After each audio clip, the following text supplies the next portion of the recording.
Bismillahirrahmanirrahim. Assalamualaikum warahmatullahi wabarakatuh. Waalaikumsalam. Sebelum kita mengawali acara ini, izinkan saya untuk menyampaikan ampun Bapak Ibu. Tapi jangan lupa catatnya. Ada tikus mencari makan. Tikus bertengkar dengan kera. Salam manis saya aturkan sebagai salam pembuka acara.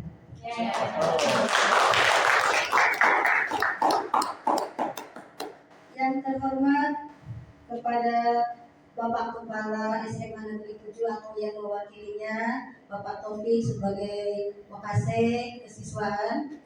Yang saya hormati Bapak Ibu Guru yang telah berkenan pada hari ini.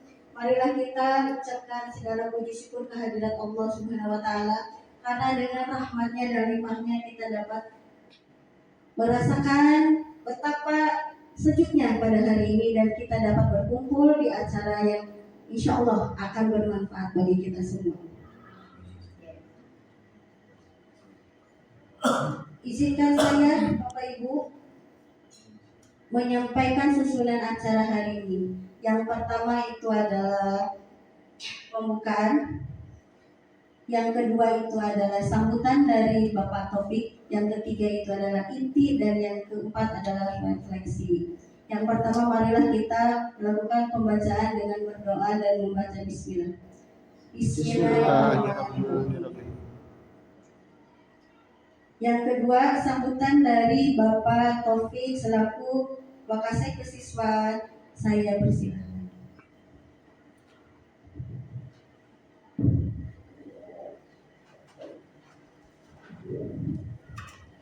Bismillahirrahmanirrahim.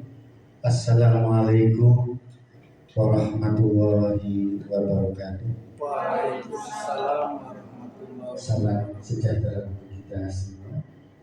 Yang kami hormati dan yang berbahagia Bapak Teddy Hendrawan SPD selaku CGP Angkatan ke-11 dari SMA Negeri 7 Kota Cirebon. Yang kedua yang kami hormati kepada seluruh Bapak Ibu rekan sejawat partner kerja di SMA Negeri 7 Kota Cirebon, perwakilan mungkin barangkali kita semuanya, karena hal itu dibutuhkan kurang lebih mungkin sekitar 10 atau sekitar 15. Yang pertama, marilah kita panjatkan puja dan puji syukur kita kehadirat Allah Subhanahu wa Ta'ala pada kesempatan yang baik ini di pagi hari menjelang siang. Alhamdulillah kita masih diberikan kesempatan untuk saling bermuajahah dalam satu rangkaian kegiatan aksi nyata CGP Angkatan ke-11 dalam hal ini akan nanti dikupas tuntas oleh Bapak Teddy Hendrawan SPD yang terkait dengan destinasi budaya positif di SMA Negeri 7 Kota Cirebon. Ini sebagai tugas dari modul 1.4. Dan ini saya cukup berbangga hati ya, karena salah satu kelebihan dari sekolah SMA 7 mungkin angkatan mulai dari angkatan Bu Lilis sampai dengan mungkin yang nanti terbaru Bu Erna dan Pak Teddy ini sudah menjalankan aksi nyata, mungkin barangkali untuk sudah lokakarya baik 1 maupun 2 sampai dengan kalau nggak salah 9 lokakarya 7, lokakarya 7. Pengalaman barangkali saya pribadi juga pernah ikut CGP daftar ya, gagalnya karena dikebut dalam 1 hari, gak niat daftar dalam satu hari harus menyelesaikan sampai pukul 11. Ya, tuntas alhamdulillah. Tapi ya hasilnya gagal. Ya, ini mungkin belum takdirnya. Ya, Pak Titi bersyukur, Bu Erna bersyukur bisa diterima CGP angkatan ke-11. Mungkin barangkali yang tahun kemarin angkatan sebelumnya Pak Gufron sudah selesai, tidak menunggu langkah selanjutnya. Nah, untuk Bapak Ibu rekan sejawat, ini selanjutnya juga ayo kita bersama-sama memajukan SMA 7 dengan ikut CGP untuk angkatan yang ke-12 barangkali. Mumpung umurnya masih ada, jangan seperti saya udah kadaluarsa. Yang masih umurnya ada kesempatan, silakan manfaatkan kesempatan untuk bisa mendaftar di CGP. Budaya positif di SMA 7 mungkin barangkali karena keterkaitan dengan kesiswaan yang mungkin barangkali membedakan dengan sekolah-sekolah lain. Salah satunya mungkin barangkali akan dikupas nanti oleh Pak Didi. Barangkali saya sedikit menggambarkan salah satu budaya positif untuk penanganan anak-anak untuk budaya positifnya. Misalkan anak yang terlambat, bisa contohnya. Kalau sebelum barangkali di sekolah-sekolah lain harus ada kegiatan-kegiatan kebersihan atau mungkin dengan cara yang lain-lain. Kalau di SMA 7 ya sudah terlambat langsung diarahkannya ke masjid untuk melaksanakan sholat duha, kemudian dengan tadarus di masjid juga. Baru setelah itu masuk ke kelas di jam berikutnya. Ini adalah salah satu contoh barangkali budaya yang harus tetap dilestarikan di SMA 7. Apalagi mungkin nanti terkait dengan SMA 7 yang cukup luas, barangkali ada nanti trik-trik khusus dari Pak Teddy Hendrawan untuk menyampaikan apa sih nanti barangkali hari ini Bapak Ibu akan mendapatkan satu ilmu, tambahan ilmu yang nanti terkait dengan budaya positif SMA 7 yang perlu nanti dikembangkan untuk tahun-tahun ke depan.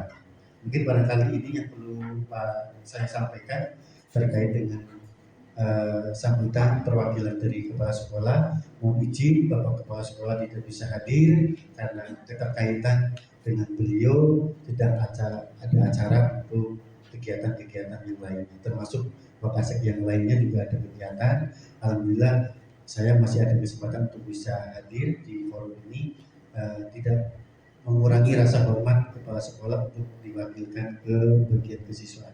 Barangkali itu yang perlu kami sampaikan. Kurang lebihnya mohon maaf. Assalamualaikum warahmatullahi wabarakatuh. Waalaikumsalam.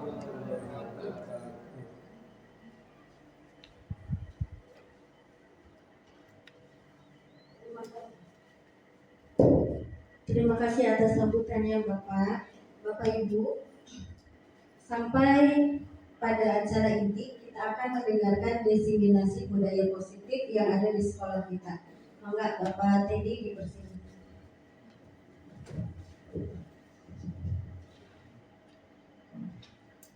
Ya, baik Bapak Ibu, izin berdiri ya untuk kita akan melakukan diseminasi terkait dengan budaya positif di sekolah kita SMA Negeri 7 Cirebon. Nah, sebelum kita memulai, ini ada beberapa rangkaian yang apa sih yang akan kita bahas.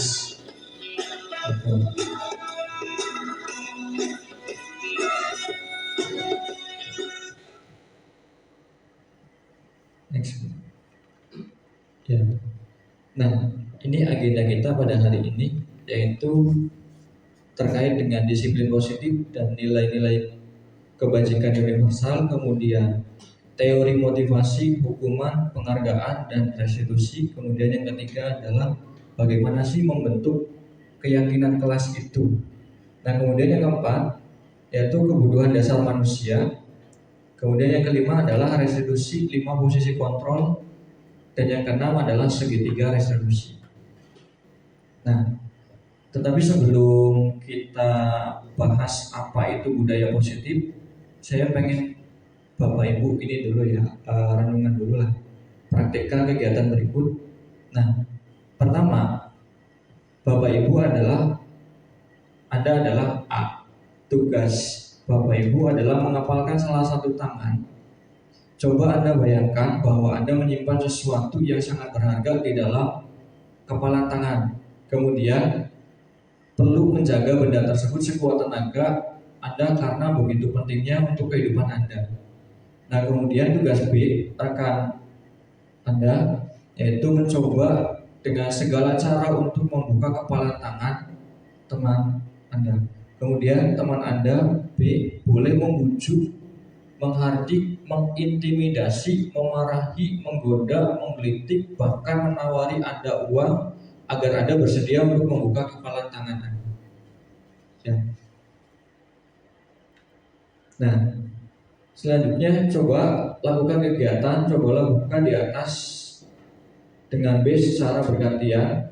Masing-masing A dan B memiliki waktu 30 detik saja. Sesudah itu diskusikan kegiatan ini dan coba jawab pertanyaan-pertanyaan di bawah ini secara mandiri dan diskusikan kembali dengan rekan B. Bandingkan jawaban Anda apakah berbeda atau sama. Bila berbeda, kira-kira mengapa? Nah, kita akan praktekkan Bapak Ibu. Silakan nanti berpasang-pasangan ya. Jadi yang pertama itu A, yang kedua adalah B.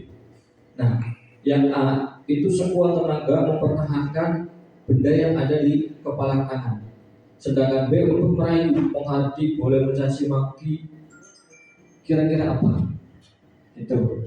Dan silakan 30 detik.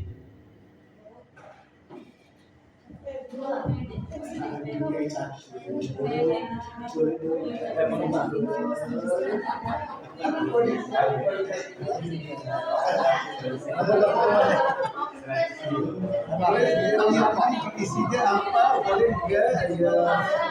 Boleh. Apa saya enggak tadi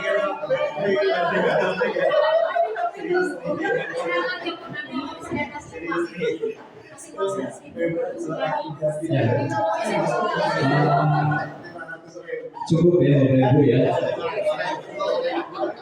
Kira-kira ada yang berhasil tidak membuka yang A? Nggak ada. Berarti yang A itu tetap kekeh pada prinsipnya. Kenapa?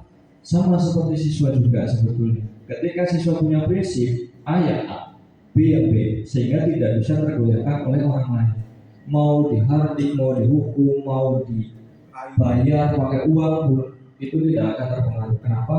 Karena dia punya prinsip. Nah, itu. Nah, kemudian pertanyaannya, apakah Anda atau B membuka kepala tangan? Mengapa?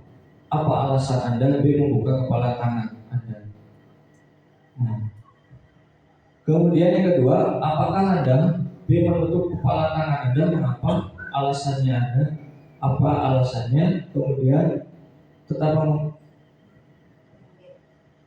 yang B tetap menutup kepala tangan Anda. Kemudian yang ketiga, dalam kegiatan ini sesungguhnya siapa yang memegang kendali dan kontrol untuk membuka dan menutup kepala tangan? Kira-kira siapa?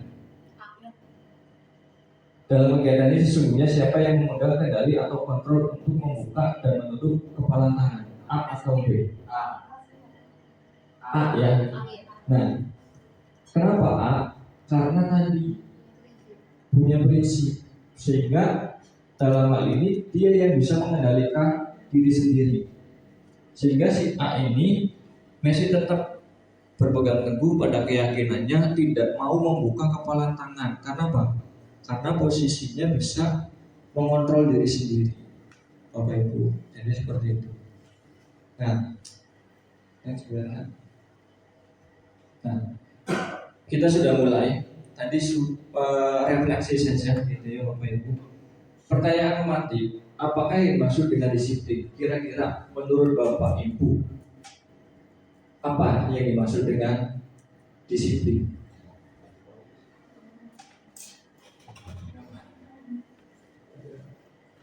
Ya, menurut saya disiplin itu adalah keteraturan atau ketaatan diri kita terhadap suatu peraturan. Misalkan datang tepat waktu, gitu. Terima kasih Bu Ayu. Kemudian pertanyaan kedua, adakah hubungan antara disiplin dengan hukuman? Kira-kira menurut Pak Haji gimana?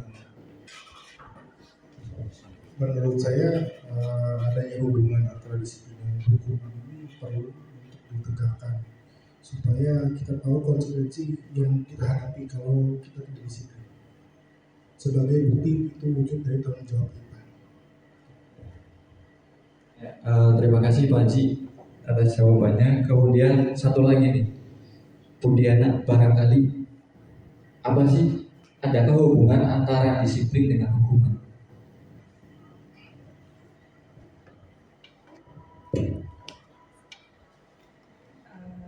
Sebagai pendidik terhadap bukan hukuman mungkin ya, kayak untuk memberitahu bahwa apa yang dilakukan oleh peserta didik itu salah dan harus memberitahu bahwa jangan dilakukan. Ya, terima kasih Bu Diana atas jawabannya. Kemudian pertanyaan ketiga, apa sih tujuan Bapak Ibu sebagai pendidik terhadap para peserta didik? Maka Pak Agung atau Bu Harum barangkali.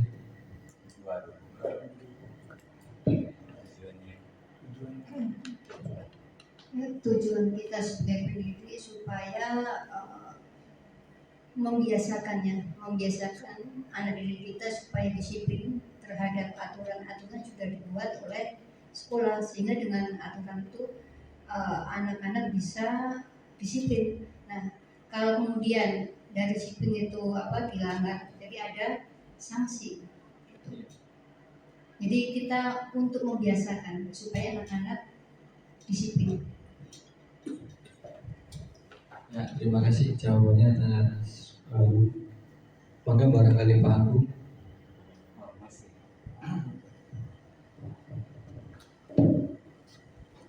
Ya, terima kasih Pak Dedi. Kalau tujuan kita sebagai guru dengan dikaitkan dengan disiplin hampir sama seperti Bu Arum, mungkin untuk menerapkan ke siswa agar siswa itu dapat mematuhi aturan-aturan yang ada di sekolah kita. Pada saat siswa sudah bisa mematuhi aturan tersebut, berarti siswa sudah dapat membiasakan diri untuk melakukan sesuatu dengan benar dan baik. Mungkin seperti itu. Dan kalaupun ada sanksi ataupun keluar dari tata tertib atau aturan dari sekolah, maka biasanya ada bukan hukuman ya, berarti kita teguran mungkin ya, sebagai teguran ke siswa agar tidak diulang kembali. Mungkin seperti itu Pak Dedi. Terima kasih.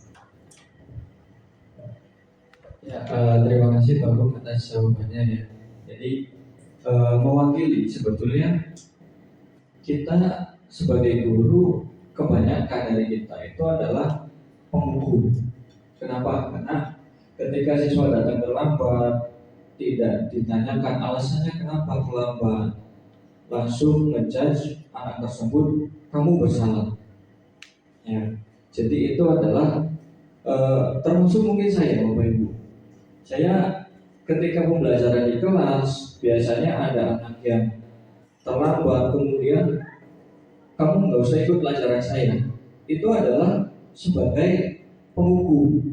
Posisi kita itu adalah sebagai penghukum, bukan sebagai manajer. Jadi nanti kita akan bahas apa itu penghukum, apa itu manajer. Nah di sini pemikiran KHD ya Bapak Ibu, bagaimana tanggapan Bapak Ibu terhadap pemikiran KHD? Nah, KHD itu kan Bapak pendidikan kita ya Bapak Ibu. Jadi Bapak pendidikan kita sudah menerapkan bagaimana sih pola-pola pendidikan yang terbaik untuk murid-murid kita. Sehingga ini saya mengutip dari bukunya KHD ya, halaman 470. Ki Hajar Dewantara mengatakan bahwasanya di mana ada kemerdekaan, di situ harus ada disiplin yang kuat.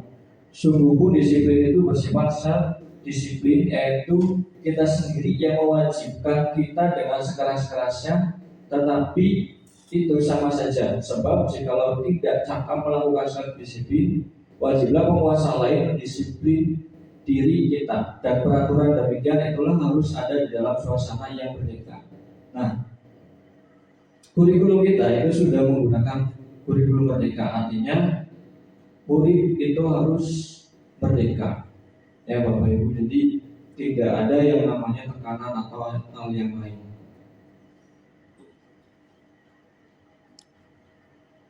Nah, dari jawaban-jawaban yang sudah diutarakan Bapak Ibu, tadi saya menanyakan ke Bu Ayu, disiplin positif itu apa sih? Disiplin positif itu tidak harus dengan memberi hukuman, Bapak Ibu. Justru itu adalah salah satu alternatif terakhir, dan kalau perlu tidak digunakan sama sekali. Nah, artinya gini,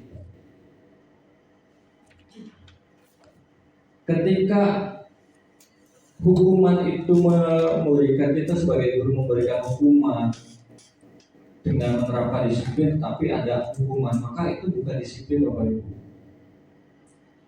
Yang namanya disiplin itu adalah mengayomi murid supaya tidak terulang kembali. Itu kemudian disiplin yang dimaksud oleh KHD Ki Hajar Dewantara adalah disiplin diri yang memiliki motivasi internal. Jika kita tidak memiliki motivasi internal, maka kita memerlukan pihak lain untuk mendisiplinkan kita, atau motivasi eksternal karena berasal dari luar, bukan dari dalam diri kita. Artinya siswa kita ternyata masih sering datang terlambat, itu menunjukkan tidak disiplin. Nah, kemudian sadar atau tidak siswa kita itu sebetulnya belum sadar sepenuhnya. Kenapa? Karena disiplin itu sangat perlu, ya Bapak Ibu. Sehingga anak itu perlu diajarkan bagaimana ketika disiplin itu seperti apa sih. Maka kita sebagai guru itu harus berperan penting, yaitu menjadi teladan bagi mereka. Itu Bapak Ibu, itu disiplin positif.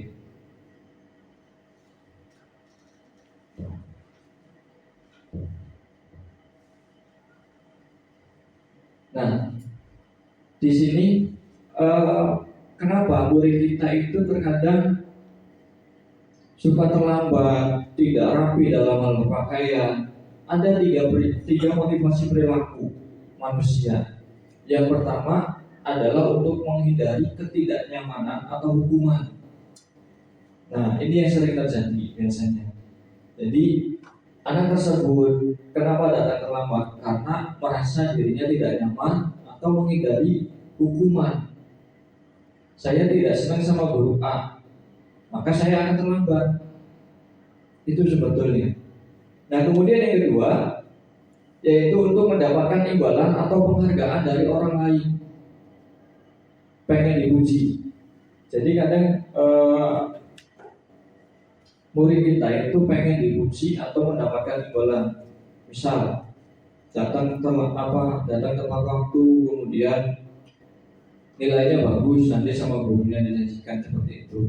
Nah, kemudian yang ketiga, yaitu untuk menjadi orang yang mereka inginkan atau menghargai diri sendiri dengan nilai-nilai yang mereka percaya. Jadi ini itu menjadikan dirinya sendiri itu untuk dihargai oleh orang lain. Jadi itu tiga motivasi perilaku manusia yang ada pada diri murid kita, dan termasuk mungkin kita sendiri yang Bapak Ibu. Nah, ini perbedaan antara hukuman dan konsekuensi Bapak Ibu. Nah, kalau hukuman itu hukuman bersifat satu arah dari pihak guru yang memberikan, dan murid hanya menerima suatu hukuman tanpa melalui kesepakatan atau pengarahan dari pihak guru, baik sebelum dan sesudah hukuman yang diberikan bisa berupa fisik maupun psikis. Murid atau anak disakiti oleh perbuatan atau kata-kata. Nah, ini yang sering kita lakukan terhadap anak-anak. Terkadang hanya menghukum, ya, kamu keluar, nggak usah ikut pelajaran saya nggak mau tahu Nah, itu adalah bentuk hukuman. Ya, contoh-contoh yang sering kita lakukan ya Bapak Ibu. Jadi memang pemberian hukuman itu sebetulnya tidak baik untuk mental anak juga. Nah, kalau konsekuensi itu beda dengan hukuman Bapak Ibu. Kalau konsekuensi itu sudah terencana dan sudah disepakati, sudah dibahas dan disetujui oleh murid dan guru. Artinya ada kolaborasi antara murid dengan guru. Kalau misalkan kesepakatan kelas, perjanjian, misalkan peraturan di kelas harus bersih pada saat pelajaran Bapak, harus tepat waktu, kemudian mengerjakan, jangan membuang sampah sembarangan. Nah, ini adalah ini contoh kalimatnya, yaitu misal mencatat 100 kali di dalam buku kalimat, saya tidak akan terlambat lagi. Kira-kira ini hukuman atau konsekuensi Bapak Ibu? Yang pertama, hukuman ya. Kemudian yang kedua, berjemur di lapangan basket pukul 12 siang karena mengobrol dengan teman. Hukuman. Kemudian membersihkan coretan yang dibuatnya di meja tulis. Konsekuensi ya Bapak Ibu. Kemudian murid diminta bertelanjang kaki sepanjang hari karena tidak menggunakan sepatu warna hitam sesuai peraturan sekolah. Hukuman. Oke. Jadi antara hukuman dengan konsekuensi itu berbeda ya Bapak Ibu. Kalau yang ini, kalau yang membersihkan coretan yang dibuatnya itu adalah konsekuensi, artinya perbuatan yang dia lakukan harus bertanggung jawab. Tapi kalau misalkan berjemur di lapangan basket pukul 12 siang karena mengobrol dengan teman, itu adalah hukuman. Kenapa? Karena lebih mengarah pada fisik. Tapi kalau yang ini lebih kepada pembelajaran. Artinya pembelajaran untuk bertanggung jawab atas apa yang sudah diperbuatnya. Itu Bapak Ibu.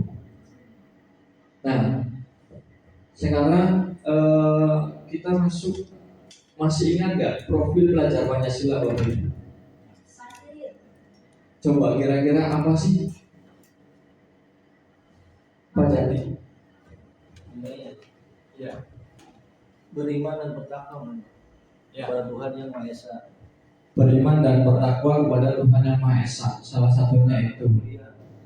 Dan berakhlak mulia. Kemudian Bu Dika, masih ingat nggak profil pelajar Pancasila itu? Salah satunya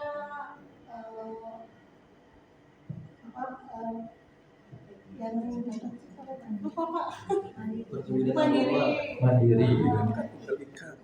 Bernalar kritis. Bernalar kritis. Ya. Berkebinekaan. Gotong royong ya. Jadi nah, di sini ya, profil pelajar Pancasila itu ada 6 dimensi. Yang pertama adalah beriman dan bertakwa kepada Tuhan yang Maha Esa dan berakhlak mulia, berkebinekaan global, bergotong royong, kreatif, bernalar kritis, dan mandiri. Nah, sehingga, ini nilai-nilai kebajikannya ya Bapak Ibu. Jadi yang pertama itu profil pelajar Pancasila itu ada 6. Kemudian berdasarkan primary program itu ada toleransi, rasa hormat, integritas, mandiri, menghargai, antusias, empati, keingintahuan, kreativitas, kerjasama, percaya diri, komitmen.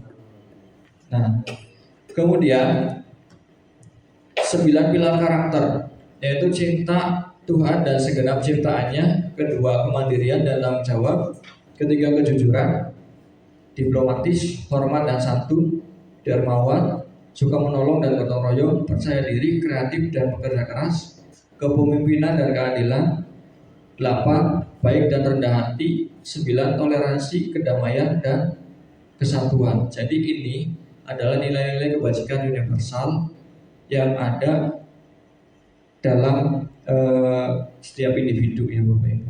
Nah, sekarang kita masuk ke bagaimana sih Pak bagaimana sih kita membuat sebuah keyakinan kelas.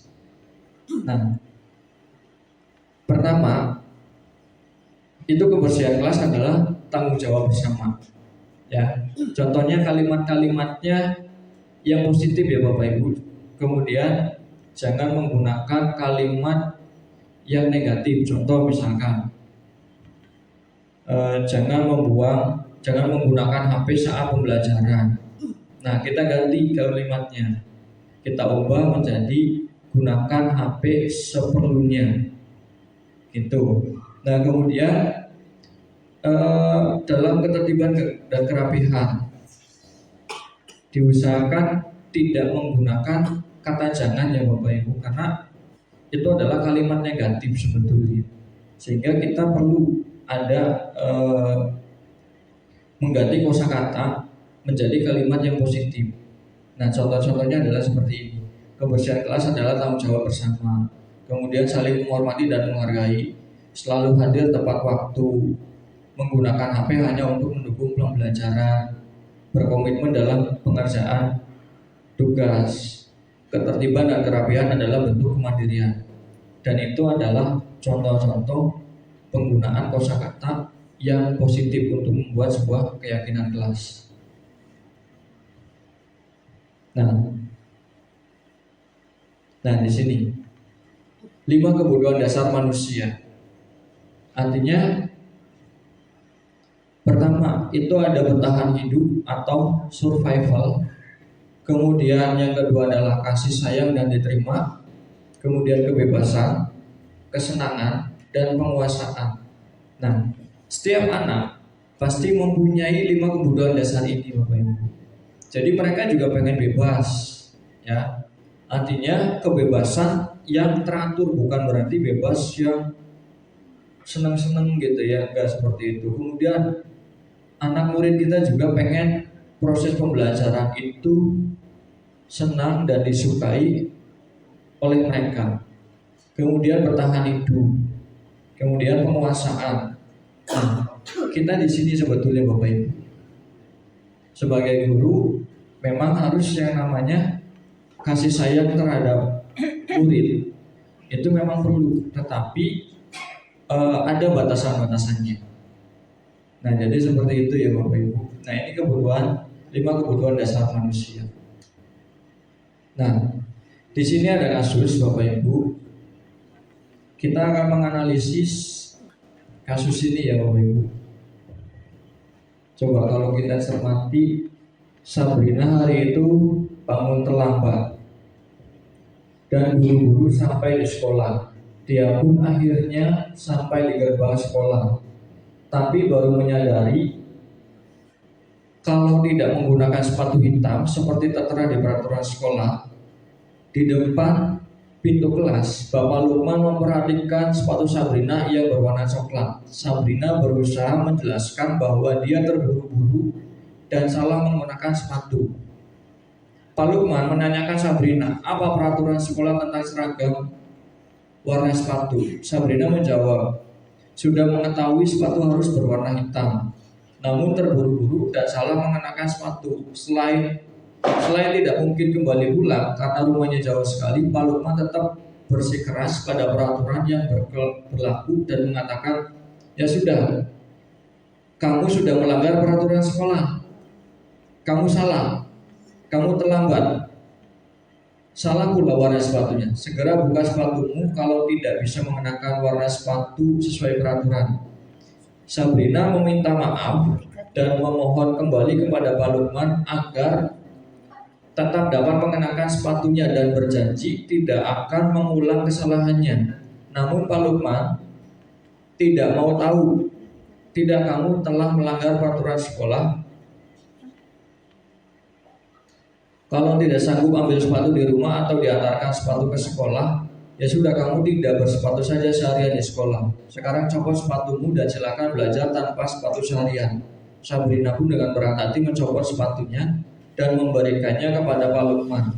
Seharian dia tidak berani berkeliling sekolah karena malu dan banyak berdiam diri di kelas tanpa alas sepatu. Nah,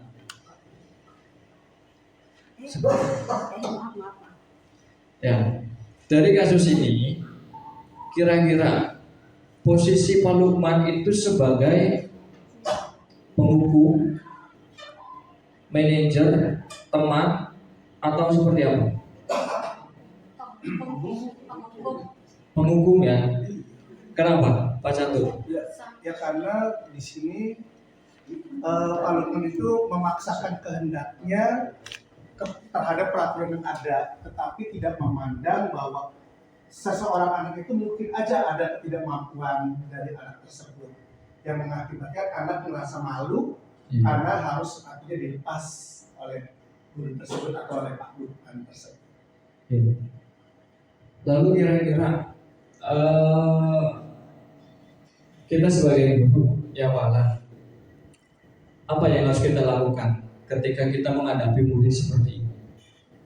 Ya, hal yang perlu dilakukan langkah awal itu menanyakan alasannya terlebih dahulu. Setelah mengetahui alasan, kemudian Sabrina menyadari kesalahannya, kemudian apa yang harus diperbaiki, tanyakan kepada Sabrina atau subjek yang bermasalah. Ketika Sabrina ataupun subjek yang bermasalah sudah mendapatkan solusi sendiri, baru disepakati oleh guru ataupun Pak Lukman. Jadi berbagai apapun masalah yang dilakukan oleh peserta didik, kita harus bisa mengkomunikasikannya dengan baik. Jadi kalau bisa keyakinan antara guru dengan peserta didik itu harus disepakati bersama, dan solusi itu harus diungkapkan oleh si pelaku yang sedang bermasalah, kemudian diperbaiki oleh guru tersebut. Itu saja. Ya, terima kasih Pak Alan atas jawabannya ya. Jadi kasus ini sebetulnya mungkin sering terjadi pada peserta didik kita, ya. Artinya kita sebagai guru memposisikan itu sebetulnya tidak harus menghukum. Betul kata Pak Alan. Menanyakan dulu alasannya, kemudian sebabnya apa, jangan kemudian langsung kamu salah, tidak mau tahu. Itu sebetulnya tidak diperbolehkan oleh Ibu. Kenapa? Karena itu seolah-olah murid itu bersalah dan sifatnya adalah menghukum. Jadi itu, ya, itu kasus. Nah, restitusi adalah proses menciptakan kondisi bagi murid yang memperbaiki kesalahan mereka sehingga mereka bisa kembali pada kelompok mereka dengan karakter yang lebih kuat.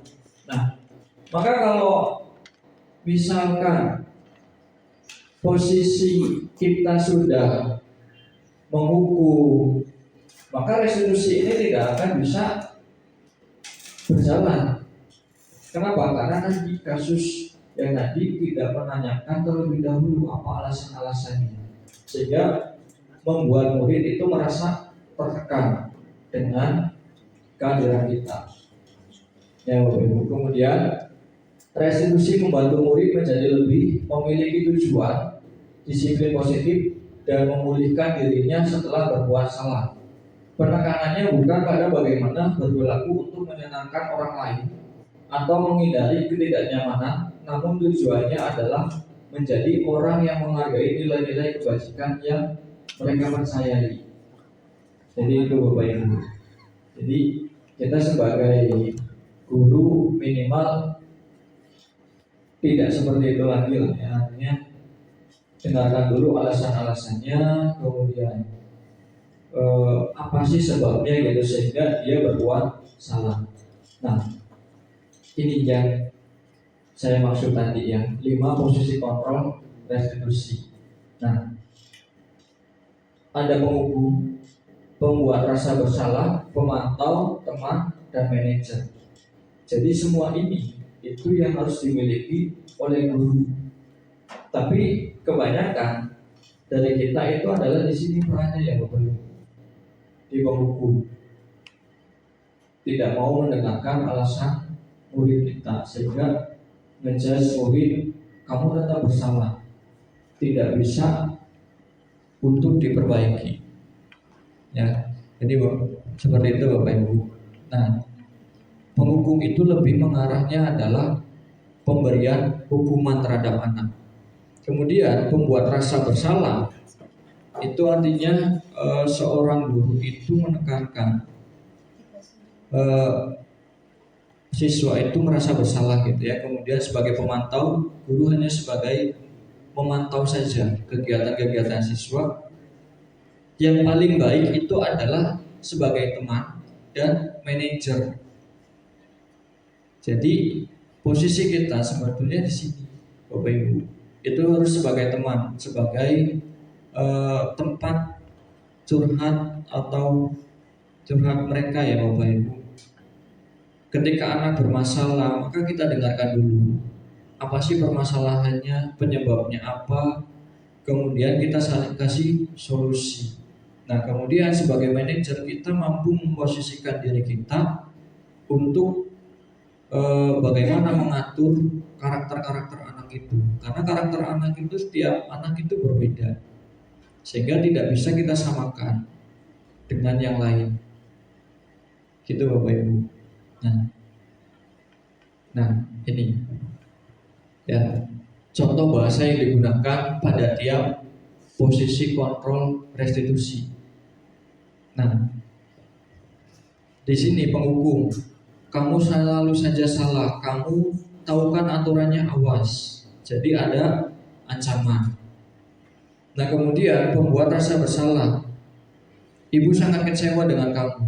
Gimana coba kalau orang tua kamu tahu kalau kamu begini? Nah, itu menekankan siswa itu, kita sebagai guru memposisikan siswa itu seolah-olah bersalah. Itu Bapak Ibu. Nah, kemudian pemantau, peraturannya apa sih?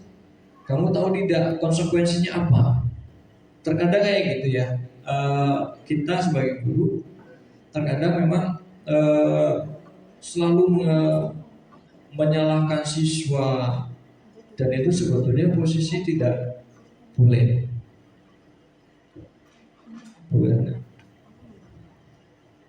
Nah, kemudian sebagai teman, nah ini ya tadi yang agak negatif lah, kalau sekarang yang positif.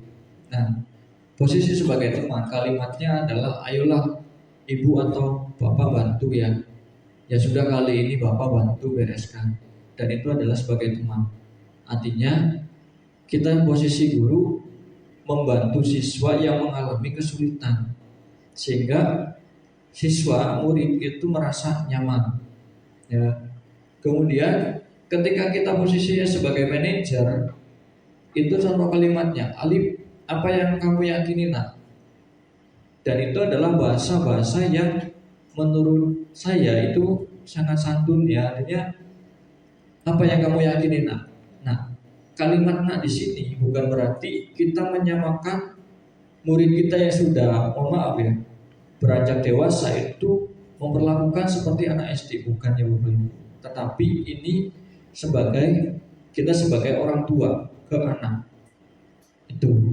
Kemudian ibu yakin pasti ada alasan kamu melakukan tindakan tersebut. Nah, jadi menanyakan Bapak Ibu, alasannya kenapa kamu melakukan tindakan tersebut dan apa solusinya gitu ya. Nah, kemudian apa yang kamu lakukan untuk memperbaiki masalah ini. Itu lebih apa ya? Lebih kepada posisi kontrol dari kita sebagai manajer daripada penghukum. Nah, maka dari itu mari kita sama-sama berubah untuk membuat budaya positif di SMA Negeri 7 dengan cara kontrol diri restitusi untuk melakukan perubahan. Kita bukan lagi sebagai penghukum tetapi sebagai teman dan manajer. Jadi seperti itu Bapak Ibu. Nah, ini adalah tadi 5 posisi kontrol ya. Nah, sekarang kita masuk ke segitiga restitusi. Segitiga restitusi itu apa sih Bapak Ibu? Nah, segitiga restitusi itu di sini ya. Pertama, ada validasi tindakan yang salah, kemudian menanyakan keyakinan, dan yang terakhir adalah menstabilkan identitas. saya contohkan aksi nyata yang sudah saya lakukan, ya, yaitu segitiga restitusi.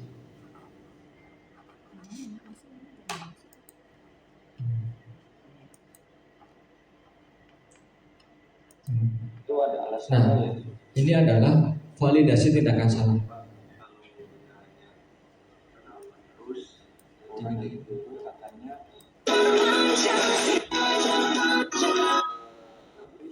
Tadi memang dengar laporan dari guru katanya Hafiz kurang menghormati guru mata pelajaran bahasa Inggris. Kenapa? Karena pelajaran begitu saja kalau bisa jika Bapak di posisi kamu, Bapak juga akan melakukan hal yang sama. Lalu apa yang kamu lakukan ketika kesal pada guru tersebut? Saya buat dan saya tidak balik dari kelas Pak. Oh begitu, berarti kamu seperti itu ada alasannya ya? Saya bosan Pak, kalau gurunya hanya kenapa terus. Ya wajar lah kamu kesal karena bosan dengan cara mengajar beliau yang monoton. Sekarang coba kita pikirkan tindakan keluar kelas tanpa seizin guru dan tidak kembali lagi ke kelas. Apakah sesuai dengan keyakinan kelas kita? Gitu Pak. Menurut Hafiz, keyakinan kelas apa yang sudah dilanggar? Menghormati orang yang lebih tua Pak. Oke, baik. Menurut Hafiz, menghormati orang yang lebih tua penting tidak untuk kamu? Penting Pak, karena menghormati orang yang lebih tua merupakan bagian dari sopan santun Pak. Betul, menghormati orang yang lebih tua merupakan bagian dari sopan santun dan itu harus diimplementasikan dalam kehidupan kita sehari-hari walaupun kita dalam posisi besar. Ya Pak, harus lebih menghormati. Apakah kamu bersedia memperbaiki masalah ini? Siap, bersedia Pak. Apa yang akan kamu lakukan untuk memperbaiki masalah ini? Harus lebih sabar dan mengontrol diri Pak, dan meminta maaf ke guru tersebut karena sudah berbuat tidak sopan Pak. Tepat sekali tindakan Hafiz untuk memperbaiki kesalahan sudah dilakukan. Tetap semangat dan silakan kembali ke kelas. Terima kasih Pak. Assalamualaikum warahmatullahi wabarakatuh. Saya Hafiz dari kelas 10-11 ingin mengucapkan terima kasih kepada Pak Dedi karena sudah membimbing dan saya mengakui kesalahan saya dan saya juga akan memperbaiki kesalahan saya ke depannya. Ya, jadi itu ya Bapak Ibu. Segitiga Tadi Bapak restitusi. dengar laporan dari ketua kelas katanya Andi sering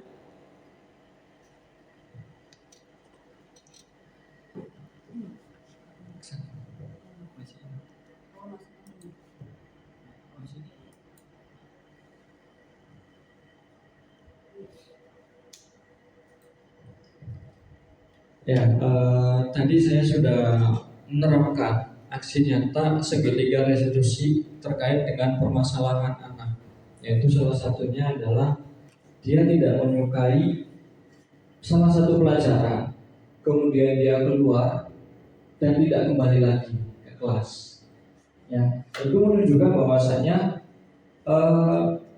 posisi anak itu tidak nyaman dengan mata pelajaran tersebut, entah itu karena gurunya kah, atau karena mata pelajarannya, atau seperti apa.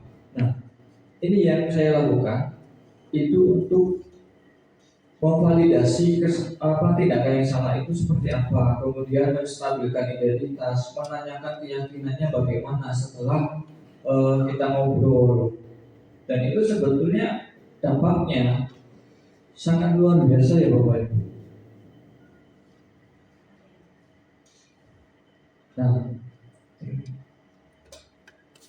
Nah, di sini ada kasus lagi. Guru matematika dan wali kelas 10 TKJ Ibu Bila sehingga tidak dapat masuk dan mengajar. Akhirnya dicarikan guru pengganti Ibu Lucy. Ibu Lucy baru 2 tahun mengajar menjadi guru SMK. Beberapa laki-laki, Andi dan Dimas mengetahui hal ini dan mulai tidak mengindahkan kehadiran Ibu Lucy. Ibu Lucy mencoba menyapa Andi dan Dimas dengan ramah sambil mengingatkan mereka untuk tetap fokus pada pengerjaan tugas. Ayolah tugasnya dikerjakan.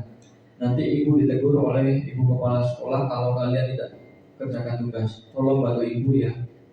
Namun Adi dan Dimas malah jadi tertawa. Ah, ibu santai saja bu. Mereka tetap tidak mengerjakan tugas dan malah mengobrol. Keesokan harinya Bu Lucy melaporkan pada Bu Gilang praktikkan penerapan segitiga resolusi pada kasus ini. Nah, kira-kira menurut Pak Gufron gimana? Ya, coba Pak Gufron analisisnya. Segitiga resolusi. Ya, baik. Terima kasih Pak Dedi. Terkait dengan kasus guru matematika ya di sini dibilang ini, pertama yang dilakukan oleh Ibu Gilang ini melakukan penstabilan identifikasi, jadi mengetahui seberapa tindakan apa yang sudah dilakukan oleh Ibu Gilang, bahwa apa yang dilakukan, apa yang sudah dilakukan, apa yang bermasalah terhadap si siapa?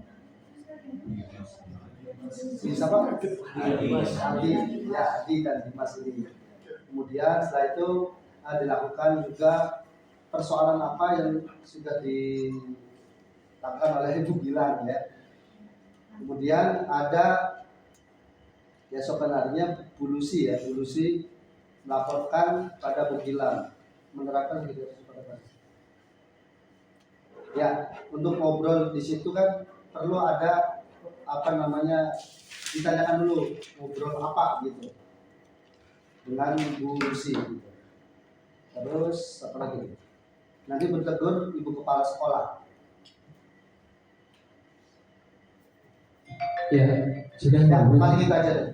Ya, terima kasih atas jawabannya.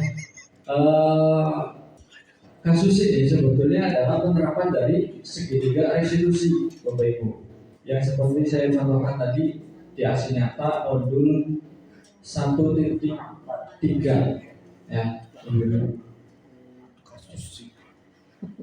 Nah, kasus yang kedua berbeda lagi. Miss Dikdik sedang menjelaskan pelajaran bahasa Inggris di papan tulis, namun beliau memperhatikan bahwa Fajar malah tidur-tiduran dan tampak acuh tak acuh pada pelajarannya. Fajar coba jawab pertanyaan nomor 3, maju ke depan dan kerjakan di papan tulis. Fajar pun tampak malas-malasan maju ke depan, dan sampai di depan papan tulis, Fajar hanya diam terpaku sambil memegang buku bahasa Inggrisnya dan memainkan spidol di tangannya. Ayo Fajar, makanya jangan tidur-tiduran. Lain kali oralikan. Sudah sana duduk kembali. Kira-kira siapa yang bisa? Fajar pun kembali duduk di bangkunya. Hal seperti ini sudah sering terjadi pada Fajar. Seperti tidak memperhatikan acuh tak acuh dan nilai-nilainya pun tidak terlalu baik untuk mata pelajaran bahasa Inggris. Pada saat ditegur oleh Miss Dikdik, Fajar hanya menjawab tidak tahu. Keesokan harinya, Miss Dikdik melaporkan kepada Pak Polisi permasalahan Fajar. Nah, kira-kira segitiga resolusinya apa? Permasalahannya adalah anak ini selalu tidur di kelas.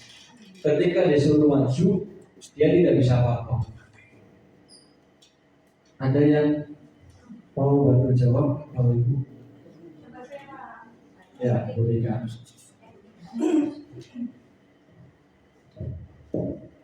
Ya, saya akan coba menjawab kasus kedua. Kasus ini tadi saya alami ketika Pak Dedi tanya, saya sempat ingat tadi, makanya tidak fokus ya. Menurut saya, ketika ada kasus seperti itu, kita introspeksi dulu ya sebagai pendidik. Kenapa anak tersebut ketika pelajaran bahasa Inggris itu selalu tidur? Ya, apakah memang anaknya kurang tidur, ya, atau anaknya memang ngantuk, ya, dari sekolah ngantuk? Apakah karena gurunya, gitu ya?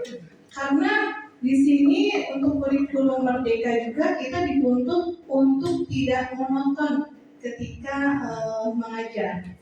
Seperti harus adanya inovasi-inovasi yang harus dilakukan oleh guru, misalnya sebelum pembelajaran dilakukan S-Reading, atau ketika di tengah pembelajaran kita melakukan S-Reading, gitu. Jadi ada kedua-duanya itu harus perlu adanya introspeksi Video. sehingga kita tahu oh ternyata anak ini tuh ketika pelajaran bahasa Inggris tidur karena ini gitu. Jadi harus seperti itu. Dan kedua mungkin harus di awal itu harus ada kesepakatan kelas benar. Kesepakatan kelas itu penting karena kalau misalnya kita tidak ada kesepakatan kelas untuk menghukum atau memberikan mengingatkan siswa akan tidak akan ada artinya gitu. Kalau ketika sudah ada kesepakatan kelas, ketika pelajaran ibu harus seperti ini, maka harus dilakukan. Nah, kalau tidak dilakukan, maka ada konsekuensinya ini. Sehingga ketika anak melakukan pelanggaran ketika pembelajaran yang kita ajarkan kepada siswa pun dengan dengan kesadaran tersendiri akan dengan mudah gitu menerima konsekuensi yang kita berikan kepada siswa tersebut. Mungkin seperti itu, Pak. Terima kasih, Pak.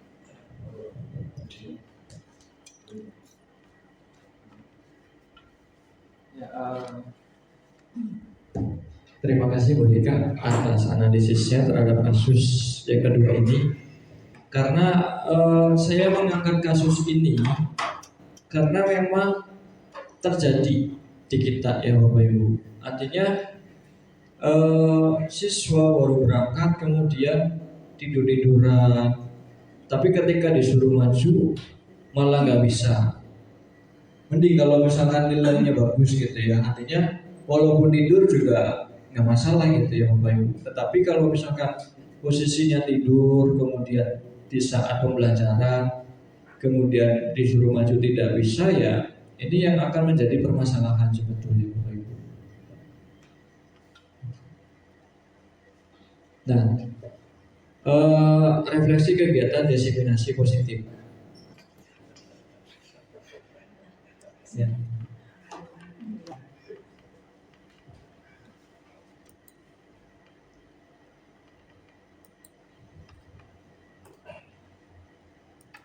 Nah, kita refleksikan ya Bapak Ibu terkait dengan tadi yang sudah saya sampaikan, 5 posisi diri, kemudian budaya positif yang harus diterapkan di sekolah itu seperti apa.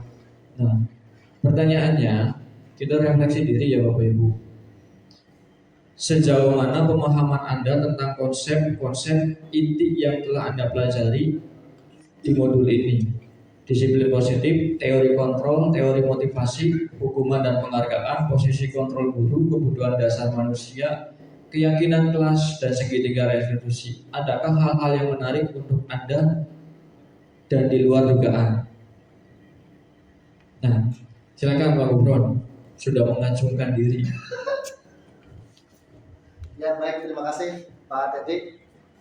Untuk refleksi dari kegiatan ini mungkin untuk konsep-konsep inti ini dalam modul budaya positif ya Pak Teddy ya, bahwa berkaitan dengan disiplin positif ini teori kontrol, teori motivasi hukum dan penghargaan, posisi kontrol guru, terus ada juga kebutuhan dasar dari manusia itu sendiri. Kemudian ada tadi keyakinan kelas, sekaligus ada segitiga restitusi ya. Dari seluruh konsep ini harus dirasa dalam diri kita, terutama sebagai seorang guru, melakukan dan mewujudkan tindakan-tindakan dan dibagikan pada rekan-rekan guru khususnya di SMA 7 ini. Hal yang menarik bagi saya ya Pak Didi, bahwa di luar dugaan saat saya mempelajari tadi yang disampaikan oleh Pak Teddy ini, perilaku manusia berupa penghargaan, ternyata itu penghargaan dapat berdampak kurang baik. Penghargaan seperti halnya kita memberikan hadiah atau kenapa itu dinyatakan kurang baik. Kenapa? Karena bagi murid diantaranya dapat merusak hubungan, pastinya antar sesama teman, antar sesama dengan mungkin antar kelas juga, mengurangi ketepatan, kemudian menurunkan kualitas dari kreativitas itu dan bersifat menghukum seperti itu. Itu saja yang dapat saya sampaikan Pak Dedi. Terima kasih.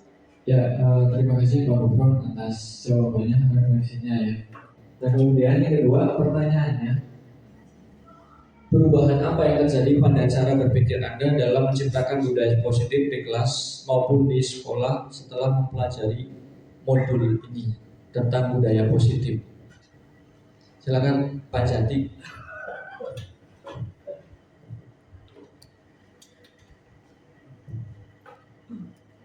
Ya, kita refleksi saja ya Bapak Ibu ya.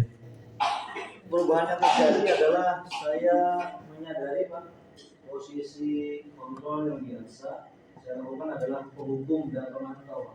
Yang sebaiknya itu posisinya sebagai teman yang baik yang Bapak tadi sampaikan dalam materi, dan sebagai apa ya, merasa bersalah dan manajer yang baik. Yang positif itu manajer dan teman tadi ya. Betul. Ya. Seharusnya sebagai itu sebagai manajer dengan cara menangani masalah menggunakan segitiga pressure tadi Pak. Mungkin segitiga jam cepat. Siapa nanti? Makasih Pak Jati. Satu lagi ya Bapak Ibu. Nah, pertanyaan selanjutnya yaitu bagaimanakah perasaan Anda ketika mengalami hal-hal tersebut? Yang tadi sudah ada kasus, kemudian dan lain sebagainya. Panji barangkali. Ya, menurut saya bagaimana perasaan Anda ketika mengalami hal seperti itu? Yang pertama yaitu kita harus bisa mengkondisikan bagaimana peristiwa itu terjadi. Yang tadi yang sudah Pak ceritakan ya, kita melihat dulu dia kenapa dia lakukan hal itu. Yang kedua, apakah hal itu dibenarkan?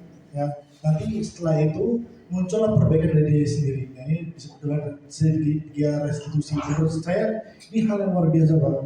Dan ada juga tercermin dalam siswa-siswi kita. Ya, dulu saya melatih baseball softball sampai sore, sampai jam 5, jam 6. Dan ada siswa-siswi kita yang pulang itu jam 6, dan itu hanya berdua di kelas, cewek semua. Dan permasalahannya sama seperti itu. Ya, dia selalu diam, selalu tidur. Tapi ketika ujian lisan, ya, dia jawab dengan sempurna. Artinya kalau menurut saya tidak ada orang yang bodoh. Ada juga anak yang malas. Nah, bagaimana cara kita mengontrolnya dengan cara pelajaran modul seperti ini dilakukan oleh Pak Dede. Ya, terima kasih Pak Haji atas jawabannya. Mungkin itu saja ya Bapak Ibu ya untuk refleksi kita hari ini. Mudah-mudahan kita dapat menerapkan budaya positif dan kita melakukan perubahan kepada murid dengan cara menerapkan budaya positif di sekolah maupun di kelas. Nah, sesuai dengan 5 posisi kontrol kita sebagai guru, kemudian segitiga restitusi, dan itu adalah sangat akan membantu ketika Bapak Ibu menerapkannya di kelas maupun di sekolah. Itu saja mungkin dari saya. Terima kasih atas perhatiannya. Assalamualaikum warahmatullahi wabarakatuh.